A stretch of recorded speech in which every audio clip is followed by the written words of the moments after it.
രാഷ്ട്രത്തിൻ്റെ അടിസ്ഥാന വിഭാഗമായ പൊതുജനത്തോട് യാതൊരു കരുണയുമില്ലാതെ മതതത്വങ്ങൾക്ക് ഒത്തവണ്ണം ഭരിച്ച ശരീഅത്ത് ഭരണകൂടത്തിൻ്റെ പിടിപ്പുകേടുകൾ ഇറാൻ എന്ന രാജ്യത്തെ ഇപ്പോൾ തള്ളിവിട്ടിരിക്കുന്നത് ആർക്കും പരിഹരിക്കാനാകാത്ത ദുരിതത്തിലേക്കാണ്. പെരുകിയ വിനിമയ നാണയത്തിൻ്റെ മൂല്യനിമിത്തം ഒരു ലഘുഭക്ഷണം പോലും കഴിക്കുവാൻ ലക്ഷങ്ങൾ ചെലവഴിക്കേണ്ട പരമഗതികേടിലേക്ക് കൂപ്പുകുത്തി വീണപ്പോഴാണ് ഇറാനിയൻ ജനത ചരിത്രത്തിലെ ഏറ്റവും വലിയ പ്രതിഷേധത്തിലേക്ക് ഇറങ്ങുവാൻ നിർബന്ധിതരായത്.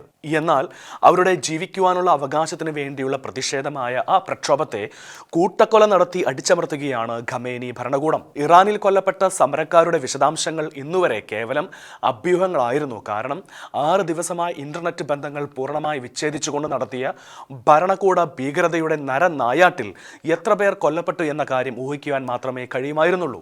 ഇറാനിയൻ പ്രതിപക്ഷ വെബ്സൈറ്റായ ഇറാൻ ഇന്റർനാഷണലും വ്യക്തമാക്കിയിരിക്കുന്നത് ഇതിനോടകം 12,000 പേരെങ്കിലും ഇറാനിൽ കൊല്ലപ്പെട്ടു എന്നാണ്. സുപ്രീം നാഷണൽ സെക്യൂരിറ്റി കൗൺസിലും ഇറാനിയൻ പ്രസിഡൻഷ്യൽ ഓഫീസിനോടും അടുത്ത സ്രോതസ്സുകളും ഇസ്ലാമിക റവല്യൂഷണറി ഗാർഡ്സിലെ സ്രോതസ്സുകളും സാക്ഷി വിവരണങ്ങളും മെഡിക്കൽ ഉദ്യോഗസ്ഥരിൽ നിന്നുള്ള വിവരങ്ങളും ഉൾപ്പെടെ ഒന്നിലധികം സ്രോതസ്സുകളിൽ നിന്നുള്ള വിവരങ്ങൾ സമാഹരിച്ച് ക്രോസ് റഫറൻസ് ചെയ്തടക്കം ഒന്നിലധികം സ്രോതസ്സുകളെ അടിസ്ഥാനമാക്കി തയ്യാറാക്കിയിരിക്കുന്ന റിപ്പോർട്ടും വ്യക്തമാക്കിയിരിക്കുന്നത് ഇറാനിലെ മരണസംഖ്യ 12,000 കടന്നു എന്ന് തന്നെയാണ്. എന്നുവെച്ചാൽ ആധുനിക ഇറാനിലെ ഏറ്റവും വലിയ മനുഷ്യക്കുരുതിയാണിപ്പോൾ ടെഹ്റാനിലെ വലിയ കശാപ്പുകാരനായ ആയത്തുള്ള അലി ഖമേനിയുടെ കിങ്കരന്മാരും ചേർന്ന് നടപ്പിലാക്കിയിരിക്കുന്നത്.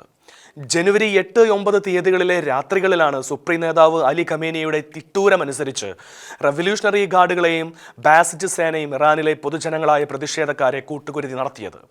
ഈ കൊല്ലപ്പെട്ടവരിൽ ഭൂരിഭാഗവും 30 വയസ്സിന് താഴെ മാത്രം പ്രായമുള്ള ചെറുപ്പക്കാരാണ്. ഇറാനിലെ ഈ കൂട്ടക്കുരുതിയുടെ വസ്തുനിഷ്ഠമായ വാർത്തകൾ പുറത്തു വന്നതോടെ ലോകരാഷ്ട്രങ്ങൾ ഞെട്ടലോടെ പ്രതികരിക്കുമ്പോൾ കലാപത്തിൻ്റെ പിന്നിൽ അമേരിക്കയുടെ ദുഷ്ടലക്കാണെന്ന് കരക്കമ്പി പ്രചരിപ്പിച്ചവരും മാധ്യമങ്ങളിലും സാമൂഹ്യ മാധ്യമങ്ങളിലും ഇറങ്ങി വന്ന് ആകുന്നത്ര ശക്തിയോടെ അത് പ്രചരിപ്പിച്ചുകൊണ്ട് ഖമേനിയുടെ ചോരക്കളിക്ക് കുഴലൂതിക്കൊണ്ട് കൂട്ടുനിന്നവർ ഇപ്പോൾ മിണ്ടാട്ടമുട്ടിയിരിക്കുകയാണ്. ആയത്തുള്ള അലി ഖമേനി ദൈവമാണെന്നും അതുകൊണ്ട് അയാൾ നയിക്കുന്ന ഭരണകൂടത്തിനെതിരായ നീക്കങ്ങളെല്ലാം ദൈവവിരുദ്ധമാണെന്നുള്ള ചാർജുകൾ കാട്ടിയായിരുന്നു ആ മതഭരണകൂടം സമരത്തെ അടിച്ചമർത്തിയത്. അത്തരത്തിൽ ദൈവനിന്ദ നടത്തുന്നവരെ മിച്ചം വെക്കാതെ തീർത്ത് കളയാനുള്ള നിർദ്ദേശം നൽകിക്കൊണ്ട് ഖമേനി എന്ന ആൾ ദൈവത്തിന്റെ സംരക്ഷകരായ ഇസ്ലാമിക് റവല്യൂഷണറി ഗാർഡ് കോർപ്സുകളുടെയും അതുമായി ബന്ധപ്പെട്ട ഒരു അർദ്ധ സൈനിക ഗ്രൂപ്പായ ബാസിസ്റ്റ് മിലീഷ്യയുടെയും കയ്യിലേക്ക് നിറത്തോക്കും കൊടുത്ത് കളത്തിൽ ഇറക്കിയിരിക്കുകയാണ്. ഏതായാലും ഇറാനിലെ ജനങ്ങളുടെ ജനാധിപത്യ പ്രതീക്ഷകൾക്ക് ആക്കം കൂട്ടിക്കൊണ്ട് ഇറാന്റെ വിഷയത്തിൽ ഇടപെട്ട അമേരിക്കൻ പ്രസിഡന്റ് ഡൊണാൾഡ് ട്രംപ് പറഞ്ഞത്, ഇറാനിയൻ ദേശസ്നേഹികളെ, നിങ്ങൾ പ്രതിഷേധിക്കുന്നത് തുടരുന്നതിനോടൊപ്പം കൊലയാളികളുടെയും ദുരുപയോഗം ചെയ്തവരുടെയും പേരുകൾ സൂക്ഷിച്ചു വെക്കണമെന്നും അവർ ഇതിനെല്ലാം വലിയ വില നൽകേണ്ടി വരുമെന്നും ഇറാനിലേക്കുള്ള സഹായം എത്തിക്കൊണ്ടിരിക്കുകയാണെന്നുമായിരുന്നു. അതിനിടെ പ്രതിഷേധക്കാരിൽ ഉൾപ്പെട്ട എർഫാൻ സോൾട്ടാനിയെ ഇന്ന് പരസ്യമായി തൂക്കിലേറ്റുമെന്ന് ഇറാൻ ഭരണകൂടം അറിയിച്ചിട്ടുണ്ട്. ഇറാനിലെ കോടതി വെറും 2 ദിവസത്തിനുള്ളിലാണ് എർഫാന് വധശിക്ഷ വിധിച്ചതും നടപ്പാക്കുന്നതും.